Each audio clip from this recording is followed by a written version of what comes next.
this is SLVB 2, and I'll be discussing subjects such as service learning and things correlating to the current pandemic and how that's affected me, how I've seen it affect others. I have my questions right here, so if you see me looking down, it's because I'm looking at the questions. Okay, so I would define service, I think it's easier to define service as comparing it to volunteering.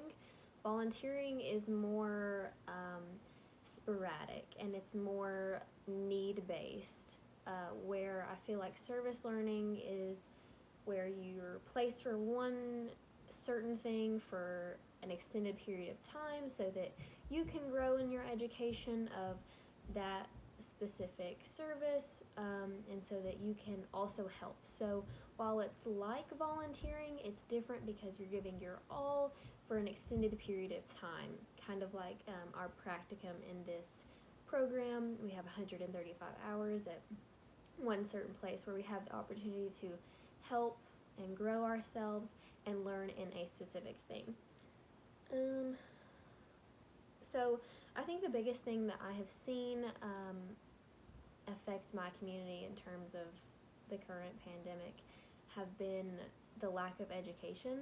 So I work in an elementary school and I work in an after and before school program, but in March we became an all-day program. So I kind of got to see the regression of the kids without structure. So I'm with pre-K, and these pre-K were preparing for kindergarten, and I just felt like they were falling back and there was nothing that I could do.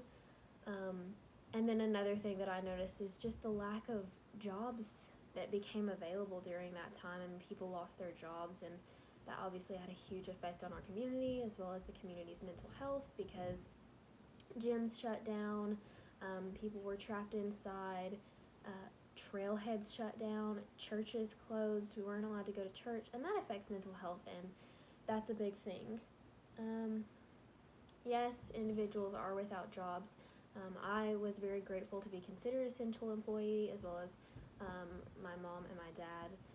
We were all able to continue to work.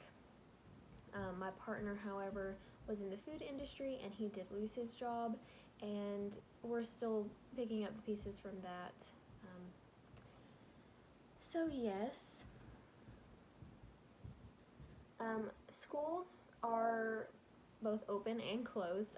I work in Johnson City school system, and they opened at the beginning of September for elementary school age. So pre-K through 6th we're going every day, and then 7th through 12th we're going on a split schedule, whereas other surrounding counties such as Washington County haven't been going up until the last 2 weeks on a split schedule. So everybody's been online up until 2 weeks ago, and then after the coming fall break they will be going back to school. I personally, I think, have suffered the most with my mental health through all of this. I was very grateful to have my job. However, we were understaffed. We had to be in separate rooms, and there had to be 2 people, 2 adults in each room. So we were very understaffed, and I was working 7 to 6 some days, as well as going to school in the summer.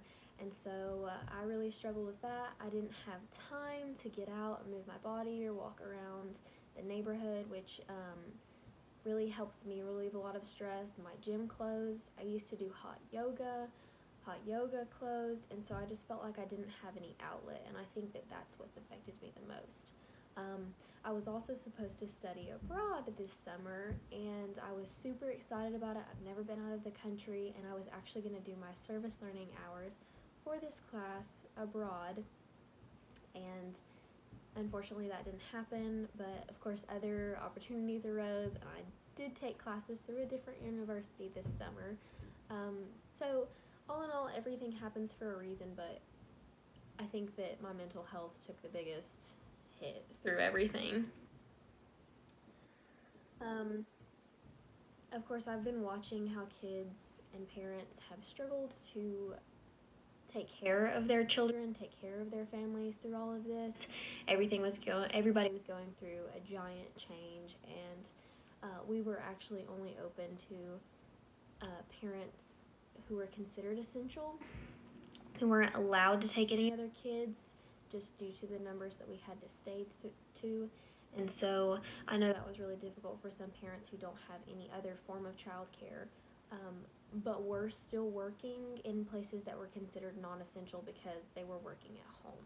But as some of you might guess, it is a little difficult to work at home when you have a bunch of rugrats running around.